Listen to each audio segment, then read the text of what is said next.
বলে না বাঁচাতে পারবো না, আর বাদশার হাতে মারও খেতে পারবো না। এই মন মানসিকতা নিয়ে রে আর দেরি করলো না, নিক্ষেপ করে দিয়ে মাথা পর্যন্ত ঢেকে দিয়ে এবার বাপজিরা ভাবারা বাবা যেন বাড়ির দিকে রওনা হয়ে গেল। বিবির কাছে হাওমাও করে কাঁদতে কাঁদতে বলল, ওগো আমার প্রাণের বিবি, তোমার বেটিকে আমি আর আনতে পারলাম না, কারণ হলো তোমার বেটি যেন দুনিয়া হারা হয়ে গেছে।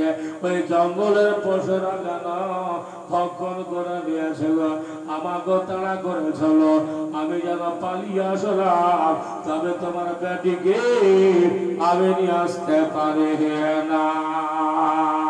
আল্লাহ জানে বাঁচাই রে। ও বান্দারা, তুমি যতই কৌশল চালাও না কেন, যতই ক্যাপাসিটি করো না কেন, তোমার কাজে আসবে না। সমস্ত কাজটা বৃথা হয়ে যাবে, বেকার হয়ে যাবে। চিন্তা করো না, ভাবনা নেবে না।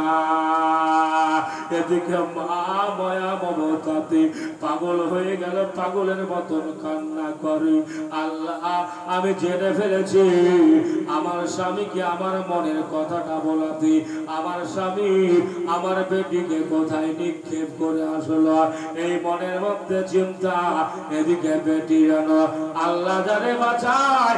যদি বান্দা তুমি যদি আঘাত দাও না কেন, ব্যথা দাও না কেন, যন্ত্রণা দাও না কেন, তুমি কখনো মারতে পারবে না।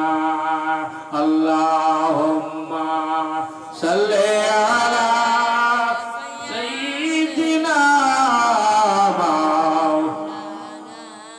মুহাম্মাদ ওয়া আলা আলি সাইয়্যিদিনা